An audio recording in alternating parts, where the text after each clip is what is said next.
สวัสดีครับวันนี้กับร้านวอโต้เซอร์วิสนะครับวันนี้เราจะพามาดูเกียร์ 5R55 กันนะครับนี่ครับเดี๋ยวเราจะเปิดเรื่องมาให้ดูว่ามันมีอะไรบ้างนะครับข้างในนะคันนี้เราก็จะมาเปลี่ยนอะไหล่หนึ่งตัวนะครับก็คือชุดหม้อคัดฟอร์เวิร์ดนะครับชุดหม้อคัดฟอร์เวิร์ดนะครับของเกียร์5R55 กันนะครับเปลี่ยนชุดลูกสูบใหม่นะครับเพราะว่าการเกียร์ลูกนี้ก็คือมีอาการวิ่งแล้ววืดนะครับ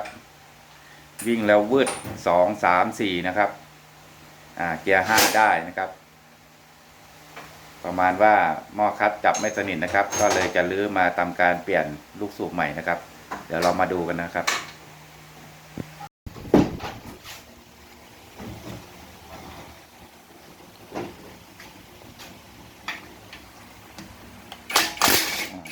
ขั้นตอนนี้ก็จะเป็นการขั้นตอนเปิดเกียร์นะครับ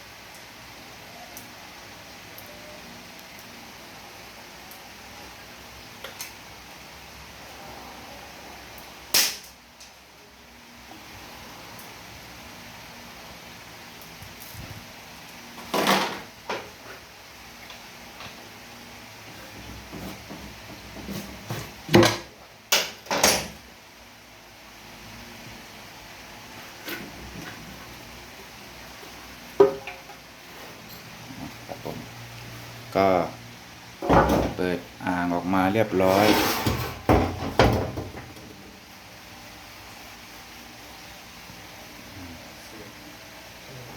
ก็มีเศษผงคลัตช์นะครับออกมาโอเคก็เดี๋ยวจะทำการเปิดสมองต่อนะครับหรือสมองออกถอดกรองออกยิงกันได้กี่คะแนนได้ถอดกรอง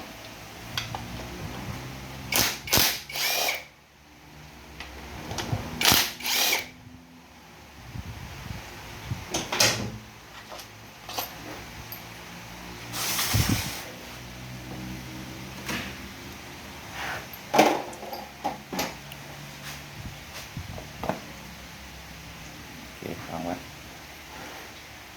สเต็ปต่อไปต่อชุดซุยนอยแพ็กตัวนี้นี่มีตัวนี้1 2 3 4 5 6 7 8ต่อ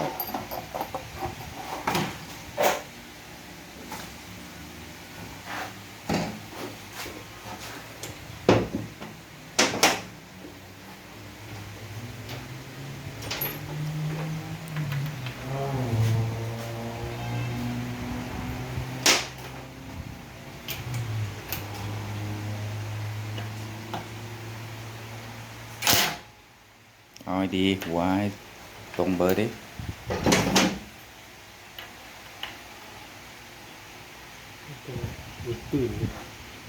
กดให้แน่นๆ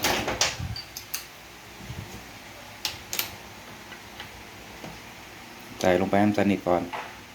นั่นแหละ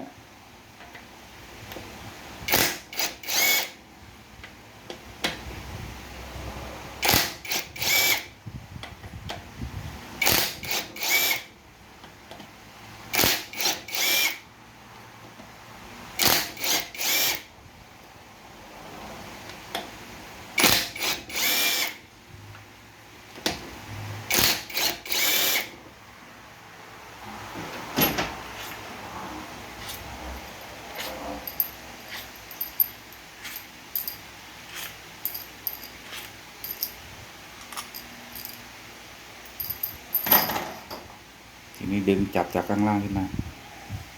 แล้วก็ยกขึ้นนั่นแหละขึ้นมาทั้งแผ่นดูไว้ดี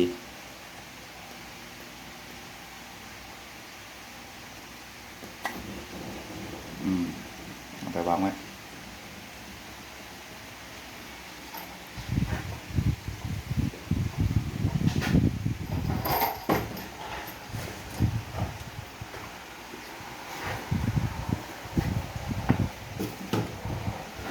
ทีนี้ต่อชุดลูกสูบเบรกแบนตัวนี้4 ตัว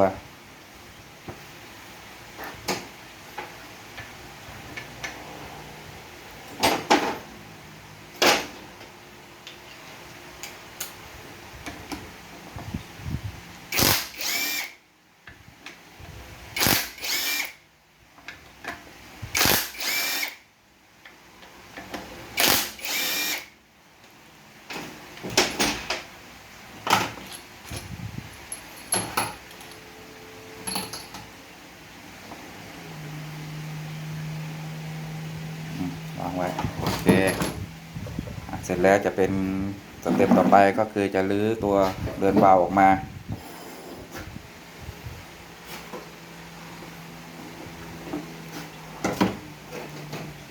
ขันน็อตออกมาทั้งตัวเอาถอดตัวนี้ออกมาก่อนนี่ตัวนี้ไม่ต้องก่อนก็ได้ตืด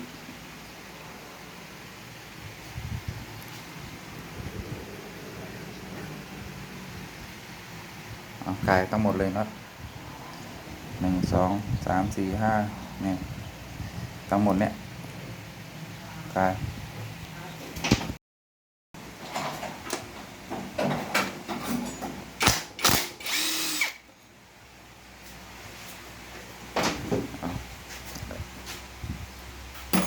ทีนี้ยกขึ้นตรงๆ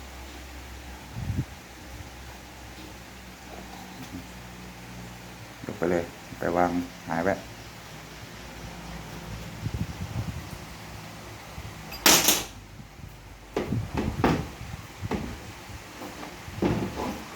ครับผมก็ตอนนี้สมองเราก็เปิดออกไปเรียบร้อยนะครับ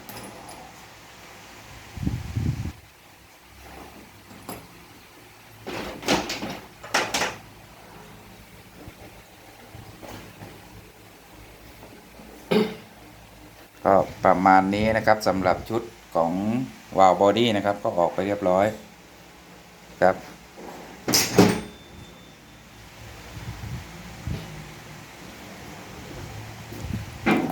สเต็ปต่อไปเดี๋ยวยกเกียร์ตั้งขึ้นเพื่อจะต่อปั๊มจุดปั๊มออกมาเพื่อต่อจุดปั๊มตัวนี้ออกมานะครับ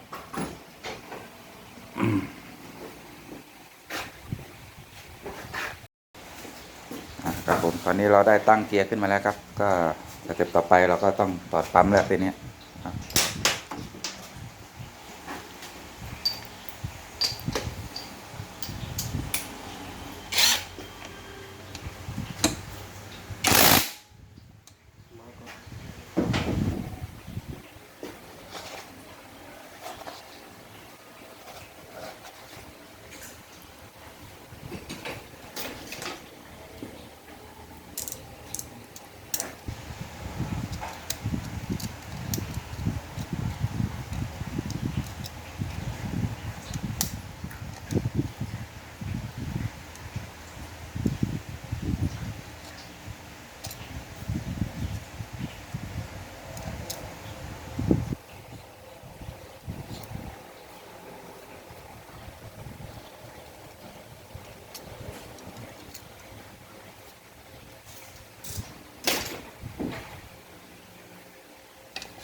นี้เราก็ได้ยกปั๊มออกไปแล้วนะครับ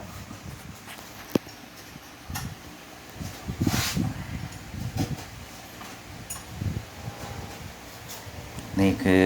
ชั้นแรกนะครับชั้นแรกของจุดหม้อคลัตช์นะครับที่เราจะเจอเวลาเปิดปั๊มออกมา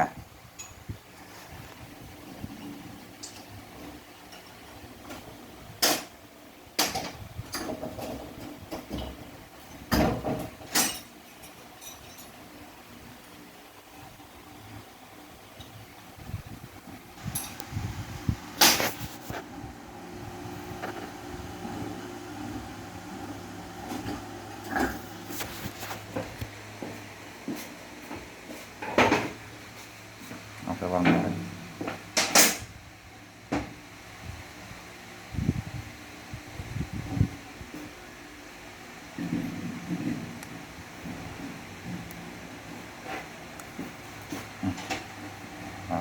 มีล็อกอยู่ไหม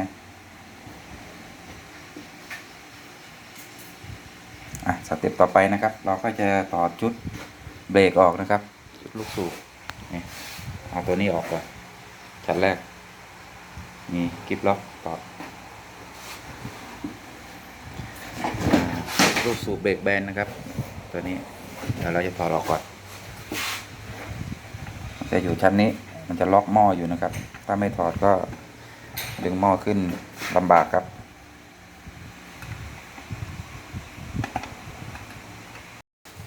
เอาลูกสูบออก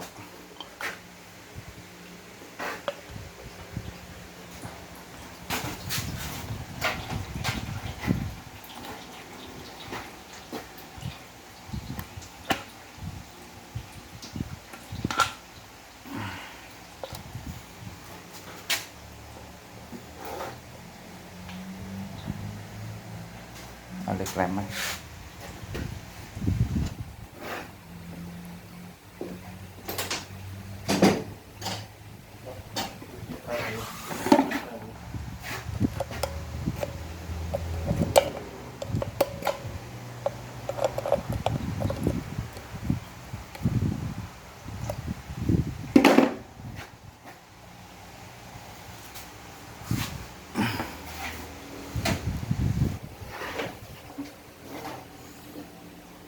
เอาตัวดูดมา ตัวอะไรพี่ ไม่เหล็กดูด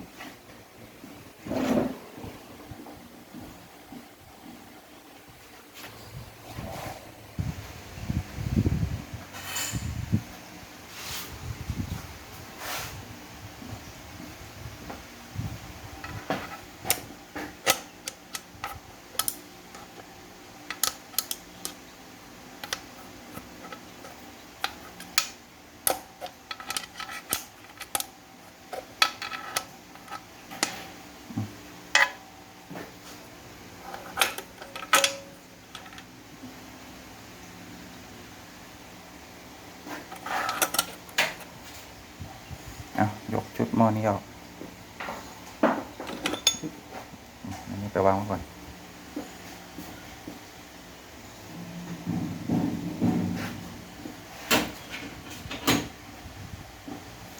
จากหม้อนี้ยก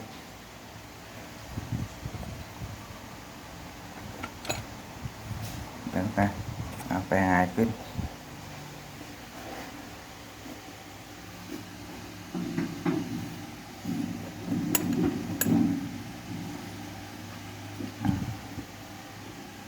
ได้จุดนี้แล้วทีนี้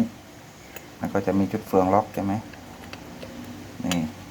จุดเฟืองล็อกเป็นตัวนี้เอาไปวาง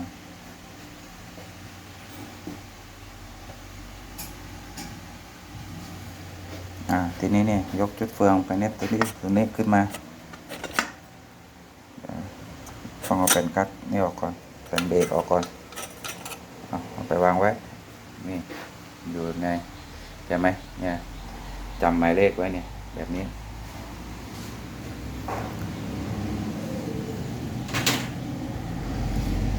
ยกจุดเฟืองนี้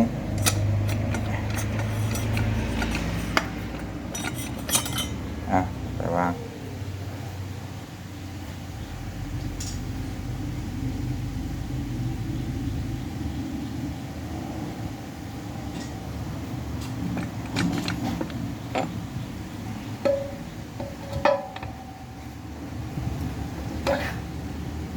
นี่มีลูกปืนอยู่ตรงนี้เห็นไหม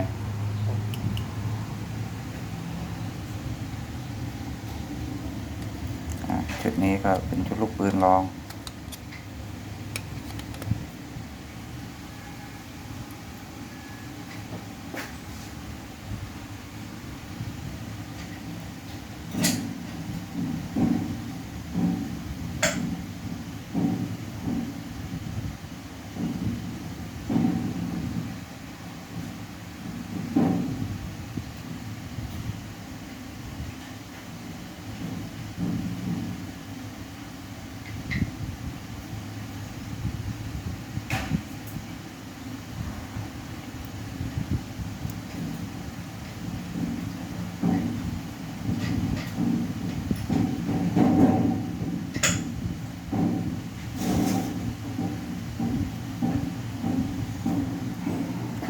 เอาชุดลูกปืนนี้ไปวางหน้านี้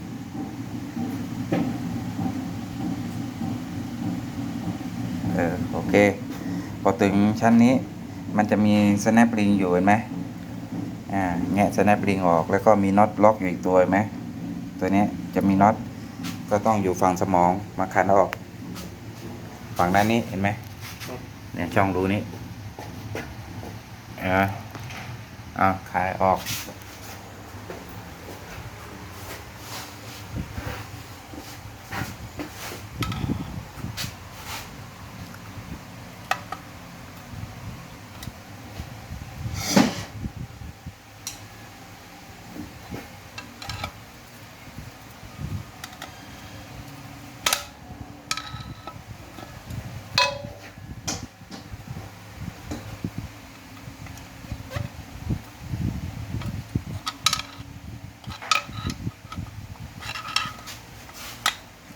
ดึงขึ้นมา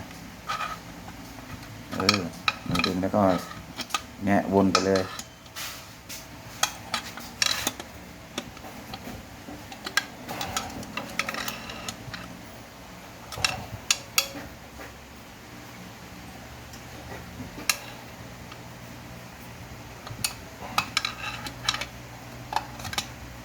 เดี๋ยวอันนี้จะหลุดเลยไหมตัวนี้ยังไม่ได้ออกระวังไว้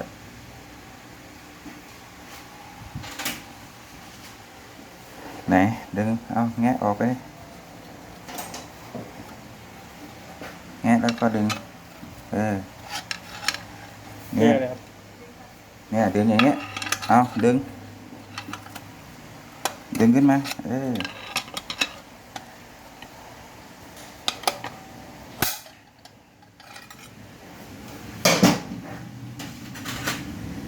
เอาคลายน็อตตัวนี้ออกไม่ต้องไปหมุนเยอะเดี๋ยวมันจะเกี่ยวไว้นั่นหักตัวนี้กัน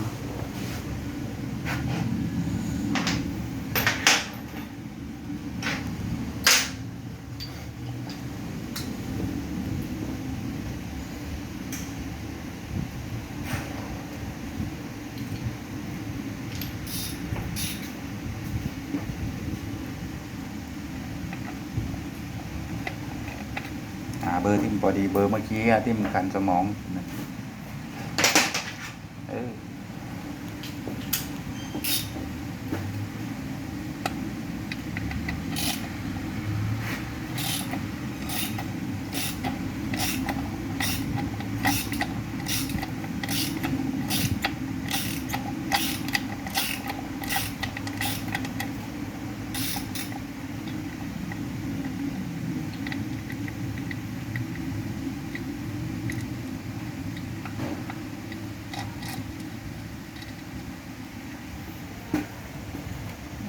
เอามาใส่ไว้กับอันนี้เดี๋ยวเอามาร้อย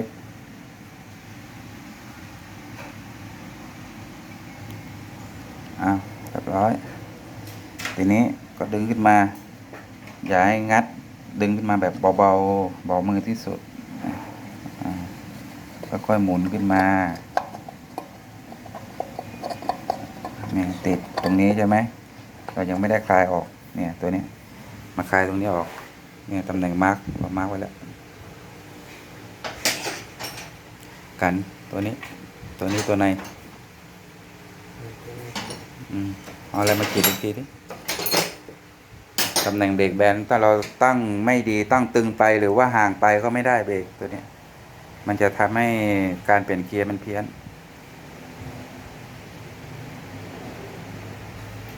เอาไปเอาปัจจัยมาขันออก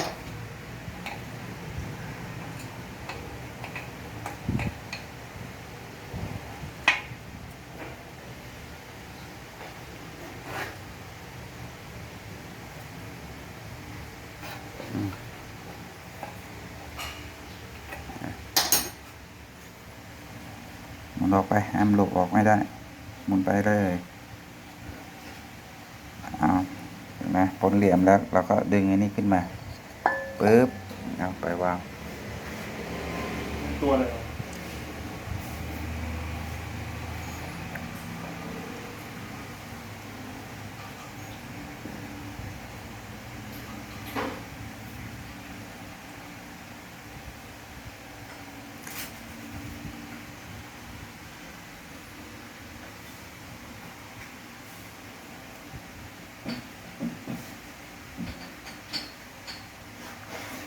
ทีนี้เราก็จะมาถึงชั้นที่เราต้องการแล้วเอาปลดลูกสูบอีกอันหนึ่งเบรกแบนชั้นนี้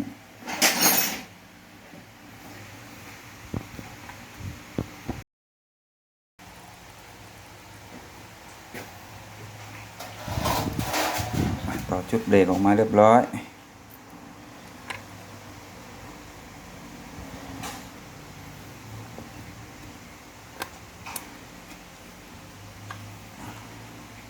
ดึงชุดหม้อขยับชุดหม้อขึ้นมา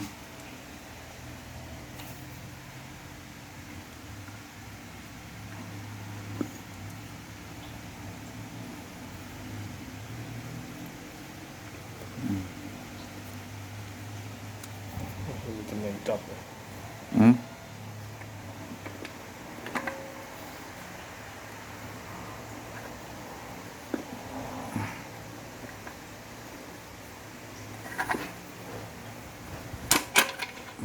เอาอันนี้ไปแยกไว้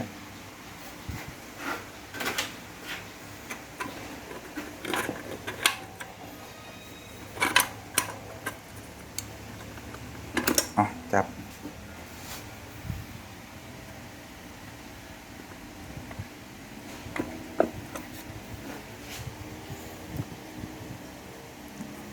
เดี๋ยวไม่ขึ้นเอาเบรกออกมาเอาเคลียร์เบรกออกมา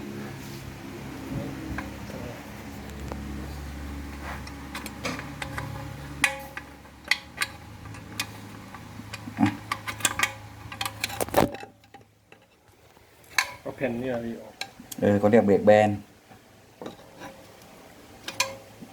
อ่ะดึง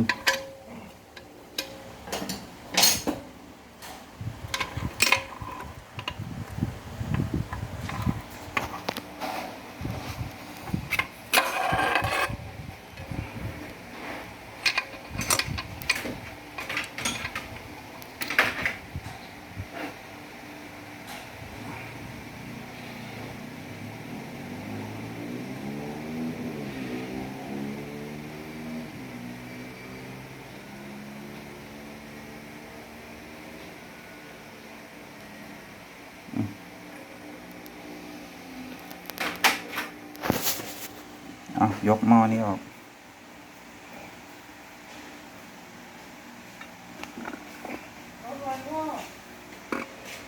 ไปถึงไหนแล้วอยู่ในสาย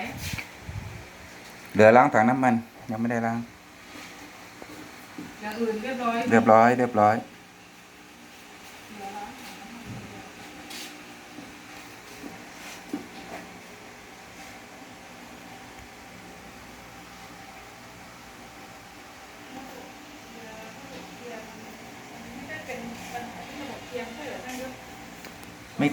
ไม่เกี่ยวกับเกียร์เป็นที่เครื่องยนต์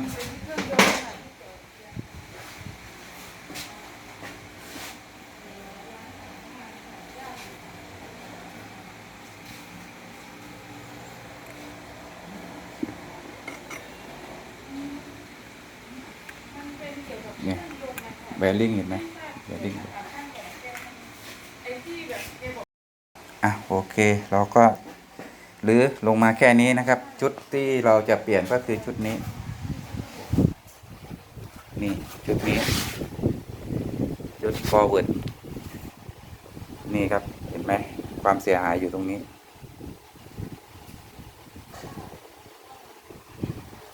หมอกกัดรั่วโอเค เดี๋ยวเราจะเปลี่ยนชุดนี้กัน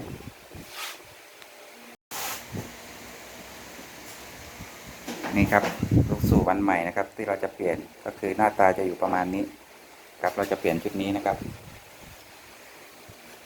โอเค เดี๋ยวเอาแผ่นคัดอะไรออก